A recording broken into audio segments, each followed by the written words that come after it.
Awesome. No, that's very cool to hear. And just got a few questions for you on current Wisconsin Badgers, and I'll get you out of here. The first question I got is, what's the worst draw?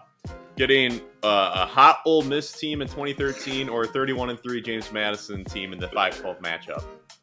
Man, it's funny. I didn't want to bring this up, but I have brought this up already a couple times this week where it feels a little bit similar, and I don't want any bad vibes out there, but it is similar. Where my senior year, we beat really, really good Michigan team, really, really good Indiana team. We go to the Big Ten tournament championship. We fell to Ohio State. And then we ended up with a 5 seed, and we got an Ole Miss team they had just won the SEC, beating, I think, Kentucky and Florida or whoever to win their league. And it was a tough draw, and then we ended up, in that 5-12 upset. Badgers this year, they go to the Big Ten tournament championship, beat a really good Purdue team, fall to, a really good Illinois team in the championship, but they get a tough 5-12 draw here. And I know it's a trendy pick right now from hearing all these experts with their bracket predictions, and a lot of people picking JMU. I don't know anything about JMU. I know they're good. I know you don't win 31 games on accident. You have to be a good team. I think so. This is their first year that they've been eligible for postseason play. Is that right? Oh wait, yeah, I didn't know that. I think it is. I think they were, because I think they jumped up like from D2 or something before. Okay. That I thought I'd heard that somewhere, that this was the first year that they were eligible. So I know those guys are going to be, they're going to be hungry to put on a show out there, and so it's going to be a tough draw. I mean, I think. But with what Wisconsin's capable of doing, if they play like they did in the tournament, in the Big Ten tournament, they'll be fine. I think JMU's a good team, but the competition you run into all year long in the Big Ten, and even what we ran into in our non-conference schedule, this team is more than ready in terms of how they're battle tested. So hopefully they can keep things rolling. Hopefully the shots keep dropping like they did, especially those first couple games of the Big Ten tournament. I think they'll be good. Yeah, and something for Badger fans to note is James Madison's really old. Like they're really old. I think 5 of their top 6 scorers are all seniors, and I think 4 of those 5 seniors are fifth-year seniors, and I'm sure some of them are like 24 years old. So they're old, and they're gonna be ready. They're gonna be ready. But over the years we've seen Wisconsin, particularly I'm just talking more of the Gard era, but for years we've seen teams that get a little tense, get a little too tight, and it seems like they lose confidence in the middle of the year. Where Wisconsin didn't look like the same team that they did from November to January in that February stretch. But what did you see that kind of flipped for them in the Big Ten tournament? Anything that you noticed that just looks different? This is an overly simple answer, but when the ball goes in the hoop, it's everything gets easy. So it's, you come out in that first Maryland game, right? And they start the game, and like Blackwell goes 4 for 4 on threes in the first. I was at that game and just watch them. They were just lights out, and he's lights out. Crowell was hitting shots, and I think I might be confusing the games, but I think the first like possession of the game, they throw the ball inside to Crowell, and he gets like a little hook shot and scores it. And it's like, okay, so that's one of the keys is getting him going, and and I think it's. Obviously we have a lot of pieces that can step up and score, but Crowell's been one of those X factors that when when he's aggressive and he's looking for a shot and he's scoring a little bit, I think that really brings a nice punch for us. Chucky's really come on down the stretch here where he's been, I think he's done a great job this year of kind of navigating that, when to facilitate. Where I think last year and the year before, even there were times when, I know the criticism from fans on social media, not that this matters at all, but a lot of people are looking there, he's playing hero ball, and, last second he's trying to hit a step back 3 every single possession or every single time in the late possessions like that. And it's, some of them he made and he's a hero, and some of them, those shots don't go in and it look bad. I think this year he's done a better job of facilitating and choosing the spots, and he still has that ability to step up and knock down those big shots. As we saw Klesmit hitting big shots through the tournament, Purdue game, and so I think that experience from the last year, where they came up short, but they went on a nice run, in the NIT.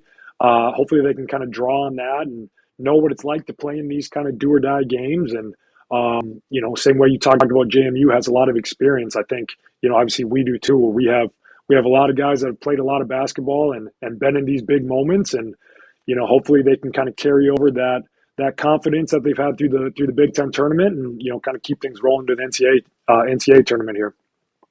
Yeah, and I think Chucky the last 12 games or so has been fantastic. Ever since he had a game where he hit some threes. Chucky, yeah, I think he's finding that balance. Like earlier, there was too far of just being facilitator when he was shooting, wasn't making it at a high clip, but now, just what I saw in that Big Ten tournament, Chucky looked like this. It might sound a little extreme, but he looked like a top 5 point guard than those 4 games away in the country. I'm talking the way he played on both ends. He was a menace on defense, and you get into the hoop, he's just creating. I think for me, Chucky is the X factor. This team goes as far as Chucky takes him. If Chucky can keep playing like he did in that Big Ten tournament, Wisconsin's got a really high ceiling. If he kind of regresses back to how he was playing in the first few months, I think the ceiling is limited. But for you, what do you think the ceiling is on this team? I mean, you look back at it wasn't an accident that this team climbed up to 6th in the rankings at one point, right? And I remember a lot of the coaches, as I do my training stuff here, I work with a lot of schools in the area, and obviously in Minnesota, most people are going to be Gopher fans, and a lot of coaches I'm talking to that watch a lot of basketball, and they're like, "Man, I hate to say it, but your Badgers are looking like they're Final Four good this year." And I'm like, "I don't know, man. We'll see." And it's I try to keep a even keel here, but when they're really clicking like that, I think that's one thing I've said throughout this year with AJ Storr as well is, you look at all the great Badger teams, they've all kind of had that dynamic wing presence, right? If you go back to like Orlando Tucker, or with Sam Decker in their Final Four runs, or Johnny Davis when they were rolling and winning the Big Ten and things like that, right? So now with AJ Storr, you have that little bit extra athleticism, that guy that can go get a bucket on their own a little bit more than that Wisconsin lacks at times, that extra scoring punch. So sure. I think when you have him, they got to clean things up defensively a little bit, where they're playing games in the high 80s and 90s at times, where like you said, polar opposite of what we did my senior year. But if they can shore things up defensively a little bit, where as you mentioned, Chucky just being a menace, Klesmit's been good defensively. But as a collective whole, they got to get on the same page a little bit more and tighten those things up a little bit. But, they have a tough draw, with JMU, especially the first game. And then even that, you get Duke right after that, where, I don't know if Duke is quite as good as what, the perception of Duke is, of what they, typically are. But it's still a tough game. Every game in the Big Ten or in the NCAA tournament is going to be tough. But, when you go out last week and you just beat the number 1 team in the country, or whatever Purdue's ranked at the time, like it's, they're capable of beating anyone. They've just proved it recently. So I don't know. I don't know if I'm necessarily betting on it, but a Final Four is, I don't think it's completely out of the question. I think a Sweet 16 would be great. An Elite 8 would be awesome. But I think if I'm dreaming here, I think a Final Four is possible. So this Final Four is the ceiling. I like it. I like it. And yeah, it's March. Like you kind of were getting at there. You don't get to the tournament and get easy matchups. Like you can get like an easier path than others, but you got to beat good teams at this point. So they'll have to, they'll have to earn it. But have you filled out a bracket? And on your bracket, where did you pencil in Wisconsin? Man, I had them going to, I think I have them Elite 8. And then let's see, who is there? I can't remember who's in their region now. Houston. I had the Sweet 16. I had Houston. Who's the 2 seed in their region? Marquette. No, it wasn't Marquette either. Who's the 3? Kentucky. I think, that's what I had. Okay. Unfortunately, I had them losing to Kentucky in my bracket. I don't know. It's a crapshoot. I fill out my bracket in like 45 seconds. I just click through it. I'll go through once. I did 2 different brackets. One of them, I go through it and I'm like, man, this is all chalk. And then I'll look at it again, and then I go like crazy upsets, and I don't have like any number one seeds in the Final Four. Everyone like ones are losing in the Sweet 16. I'm like, all right, I went too far on this. So I don't know. I wouldn't put any weight in whatever I predicted because it's we have one with our neighbors here, and they're all like they'll give me a hard time like man, you're the guy, you played in this, you know basketball, it's your job, like you should know this. I'm like, Yeah. the more you know, it doesn't even help you in this tournament Oh, because no doubt. it's just a crapshoot. But that's why we love it. Yeah, my girlfriend's destroyed me in the bracket challenge the last few years, and she knows nothing about college basketball, so Yeah, is what it yeah. is. But yeah, my last question for you is just if you had to pick one guy who's the X factor for a deep run, who is it? Ooh, one guy. I mean, I know I mentioned Crowell a little bit.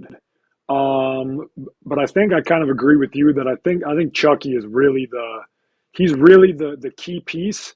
Because when he's defending at a high level and just disrupting things like he did at times through the Big Ten tournament, when he's knocking down the or just making the big plays at the end of the game, like obviously, teams generally look at that where when things get tight and in the tournament things are generally tight, it comes down to the balls in a guard's hands and it comes down to them making plays. So as much as I think it's important to get Crowell going, to get Wall back on track. He was a little off. He had some foul trouble, and I think he might be a little bit dinged up too. Through the Big Ten tournament, but those guys are going to be important. Um, but I think really Chucky is going to be the big key. As he goes, we go, and hopefully he can keep things rolling here. All right, let's get the rapid fire questions out of the way and then get you out of here. So just give you a bunch of questions and answer in a timely fashion. My first question for you is funniest teammate at Wisconsin. Funniest teammate, JD Wise. Wait, that's been a common answer. That's been a common answer. Best JD, teammate you've ever had. JD's a funny dude. Best teammate, man, that is tough. Um, Best teammate, I'm gonna go with the guy David Moss. So I played with him on the team in Italy that I was teammates with Marcus Landry. Just All a right, veteran dude, really tough. Played his butt off. He's like a legend in Europe. People love him over there. good deal. What was your toughest loss in college? Big Ten championship my senior year after just Oh, beating really? Michigan and Indiana, and then we lose to Ohio State in the turn because I never won a championship. I'm one of the Oh, almost everyone that comes through Wisconsin in one of their 4 or 5 years they get a yeah. Big Ten regular season tournament championship something.